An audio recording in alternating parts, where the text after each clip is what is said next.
Hey, Rick Sayes here. Welcome to another episode of the Outdoor Biz Podcast, where I speak with retailers, brand managers, athletes, executives, and others in the outdoor biz to get their thoughts, tips, strategies, productivity tricks, and ideas that you can apply and take your career or business to the next level.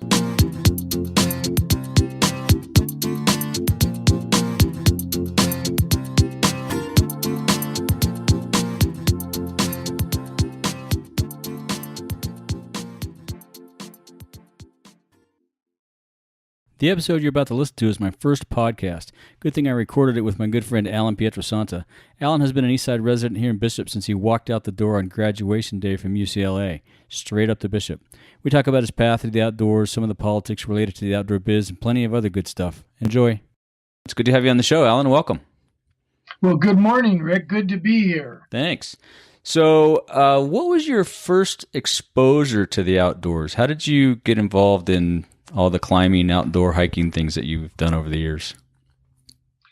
I would say that it was a college job at Westridge Mountaineering down in LA, which was at the time the premier mountain store in Southern California, kind of before the big A16 days, but it was kind of Westridge in LA, and then there was Ski Hut up in Berkeley. But the store was a big mountaineering ski shop, and my first job there was in the rental shop. Wow. And my first assignment there, Rick, was to pine tar the rental cross-country skis. So I got to know the bottoms of Bona 1800s, 2200s, and 2400s pretty well. So if you do need a job, you can help baseball players pine tar their bats these days, I guess. I could bring back that whole thing. I have to say that there's an old can of pine tar on my workbench to this day. Amazing. And had you had any other outdoor, like, did your parents take you camping, or were you a scout or anything before that? How did you, when did you know that you wanted to hang out in the outdoors? Well, I guess I would say that my real first exposure to the outdoors was through Boy Scouts at Boy Scout camp in the Southern Sierra near Kernville. And so that was my first experience to really hiking, camping. And then as it went on, I actually got introduced to rock climbing there. Cool. At 13, 14 years old, and was hooked for life. Right. Awesome. And then how long did you work at Westridge? I worked at Westridge for a few years through college, and so 2 or 3 years, and then immediately upon completing my studies at college, my car was packed, and I headed north to Bishop and never looked back. Wow! And what was the catalyst for moving to Bishop? The awesome mountains to the west of the Owens Valley. I got tired of coming up here and going climbing and skiing and then driving all Sunday night to get home in the wee hours, and then having to go to either work or school the next morning on Monday. I just decided to move up here and be here. Right. Awesome. And so up here, you also worked in an outdoor store, correct? Didn't you work at the Outdoorsman, tuning skis again and selling skis? Yeah, interestingly enough, it's sort of all connected. I had all these ski certifications for alpine ski bindings, and so I was able to come into town and immediately get a job at the Outdoorsman. In those days, a very busy ski shop. Bishop, the character of Bishop was a little different. There weren't as many beds in Mammoth, so all winter, year after year, lots of skiers stayed in Bishop. So they'd stay here and drive up to ski every day and then come back. Yep, everything happened an hour earlier or whatever. So I would usually go to work by 6 in the morning to open up the Outdoorsman to a line of people at the front door, ready to rent skis or buy the last-minute pair of gloves they lost or whatever for their day of skiing. Right. Those were heady times then, a lot different than now. Everything has shifted up the hill in the winter to Mammoth. Up to Mammoth. And then how long after that did you start the businesses? And which one was first, Abcom or Buttermilk? Well, during the years of working at the Outdoorsman, I would work in the winters, and in the summer, I would spend time up Big Pine Canyon working at the Palisades School of Mountaineering. And then that over time, after a few years, led to a couple years of full-time mountain guiding. And then in the early 80s, 1983, I started, or basically took over what was a core idea of a sewing shop, Abcom and Buttermilk Mountain Works. They started simultaneously. It was the beginning of the personal computer. Yep. So we were making cases and dust covers for the equipment. And at the same time, because of our passion for climbing, we were making climbing and outdoor gear. And using your buddies and folks just to be the test models and test gear on gear testers and all that. Yeah, and also using at that point my contacts in the outdoor industry to sell wholesale the products that we were making. We did some direct. This is long before the internet. This is when you mailed out a catalog with an order form back. Right. And how many outdoor wholesale accounts did you have? I had, maybe 20 plus, but I had all the way, I had many California accounts, Colorado accounts. I had an account all the way back in North Conway. Wow, cool. So I was able to place the gear in a lot of outdoor stores around the country through my mountain guide friends. Oh, there you go. Who sort of repped or placed the product for me. It was a really good symbiotic relationship. That's awesome. And you operated that for a few years, and I know now you're very involved in politics. You're chairman of the Sierra Business Council board. If anybody wants to know what that is, it's sierrabusiness.org, and all this will be in the show notes. And then you're also one of the founders of the Eastern Sierra Avalanche Center. That's esavalanche.org, if you guys want to check that out. So how did you get involved in some of the local and, I guess, national politics? What brought that on?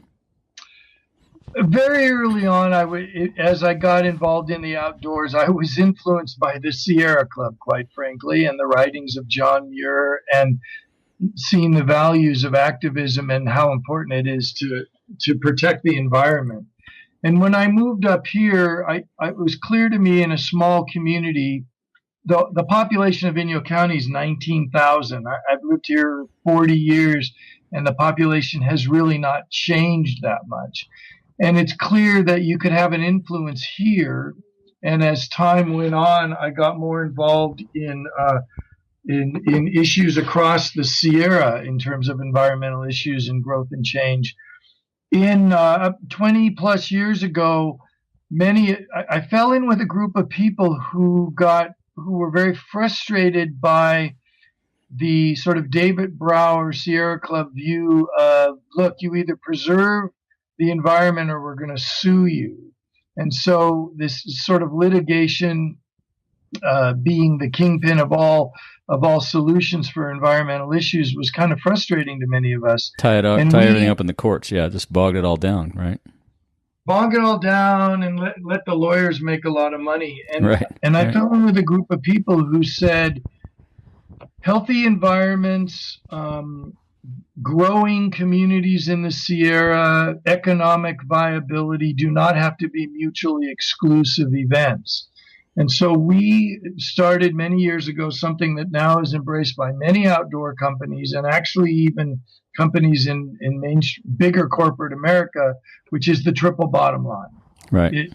Blending for any decision or issue, looking at the environmental issues, the financial aspects of it, and then also the social effects of any decisions.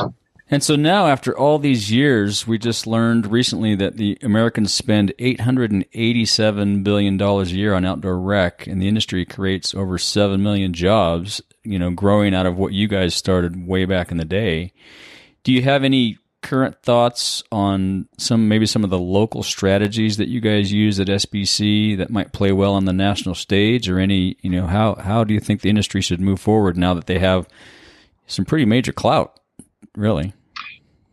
What all of that is showing is very clearly that in a place like the Sierra and many mountainous regions in the West, where they were traditionally economies based on resource extraction, what we have shown in the outdoor industry, and what we're working very hard at Sierra Business Council to work with, is that it's no longer a resource of extractive economies. It's recreation-based economies and service economies, tourism-based economies, and those can provide solid, healthy, stable jobs in these communities where mining has shut down, lumber mills have closed, and that sort of thing. Right. And so clearly, the outdoor industry is in a lot of ways the future, will be the future health in the West. And do you think that some of these economies, like you mentioned, some of the lumber economies are shutting down? Do you think that some of those small towns can come back based on some of the outdoor recreation jobs? Because some of those places, they're in places where there's only activity in the summer and nothing happens in the winter, or even the summer it's slow because there's only fishing. Do you think some of those will grow? Have you seen some of that in the Sierra?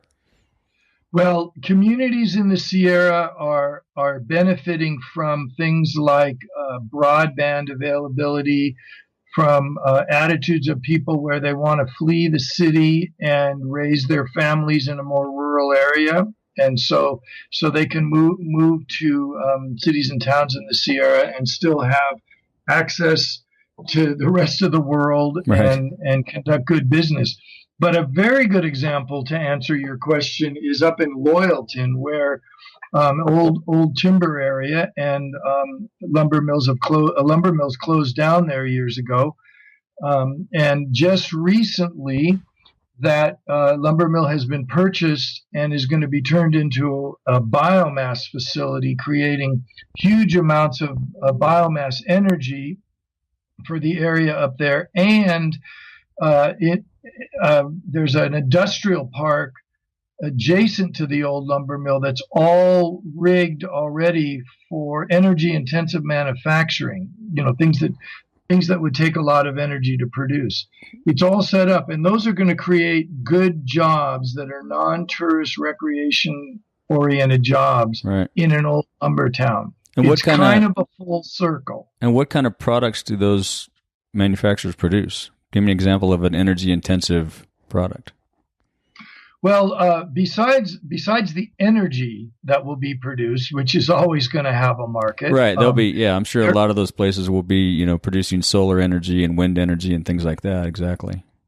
Yeah, and this biomass facility one of the byproducts being looked at with wood pulp is bulletproof vests. They can make a really strong, solid bulletproof vest with this new technology. Wow. I think it's still in the R&D stage, but one idea down the road is to get the University of California system involved in doing research at this facility about wood pulp byproducts. That's pretty cool. So, sorry, you were going to say something?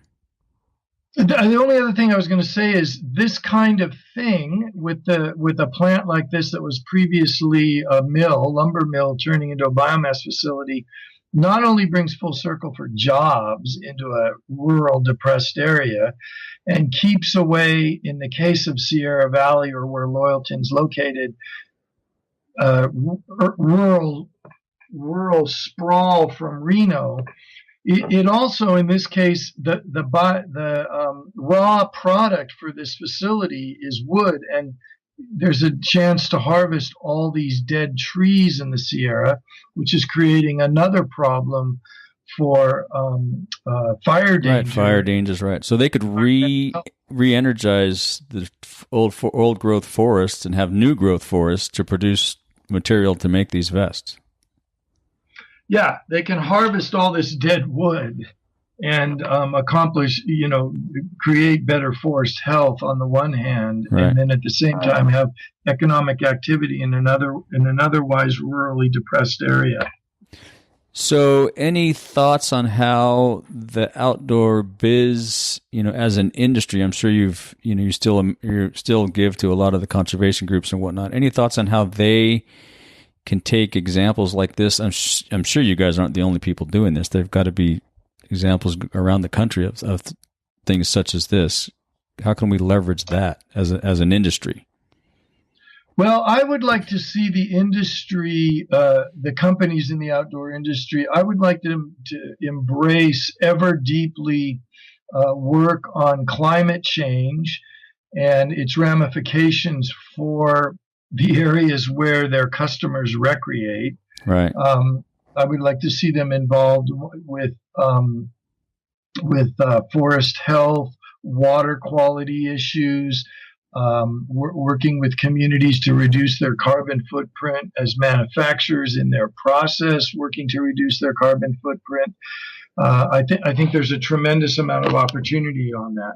The other thing I would like to see outdoor companies do is work loudly and clearly with their customer base and their electeds around them to help preserve and maintain these beautiful public lands that are being currently threatened with the current political climate.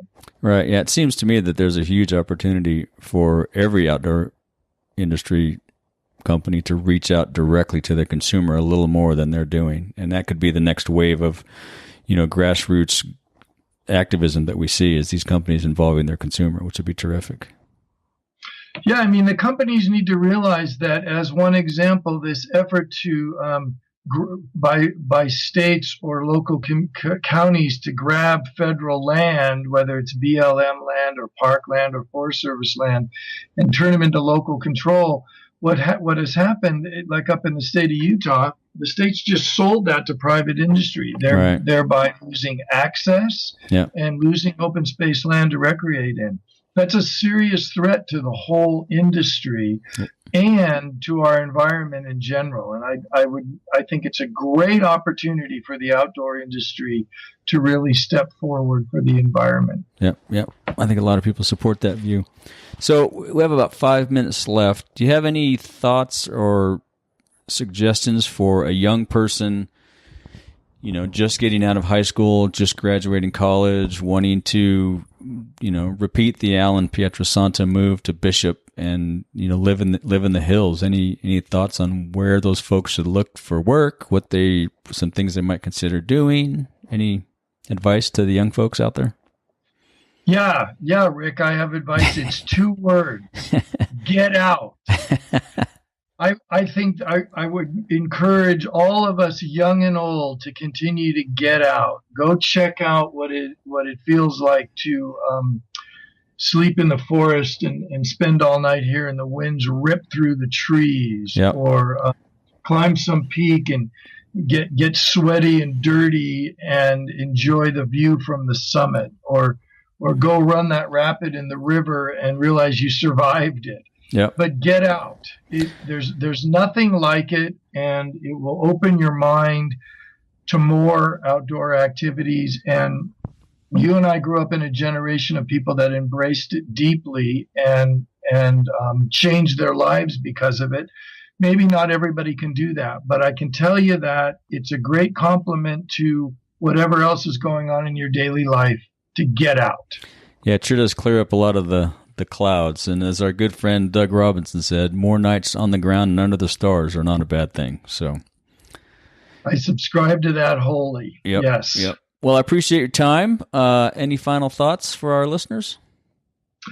I just want to say to the listeners that I have been blessed in my life to have been involved in the outdoor industry essentially since college days. And truly, they are wonderful, warm, caring, real people. And if people want to get into this industry, they can't lose. It's a really great environment to be in. So thanks, Rick, for the chance to talk. Yep, good. Thanks for your time, and hope to see you at an outdoor retailer soon. And if not, I'll see you at the local brewery. Sounds good to me. Let's tip one. Sounds good. Thanks, Allan. Have a good day. Thanks. All right, bye-bye. All right, I hope you enjoyed that interview with Allan Pietrasanta. You can find Allan at pietrasanta@verizon.net. That's Pietrasanta. And be sure to check out the Sierra Business Council at sierrabusiness.org and the Eastern Sierra Avalanche Center at esavalanche.org. You can find links to all the info we discussed in the show notes at ricksays.com/podcast. Thank you so much for listening, and be sure to tune in to next week's episode with outdoor photographer Stephen Matera. If you want more of the Outdoor Biz Podcast, you can subscribe on iTunes or go to theoutdoorbizpodcast.com, where you will find all the episodes, show notes, and much, much more. You can find me on the interwebs at ricksays.com or Twitter at rick_says, on Facebook at facebook.com/rick.says, and on Instagram at rsays_photos. Thanks for listening and for all the support, and a huge shout out to all my guests. And until next time, be sure and make time to get outside.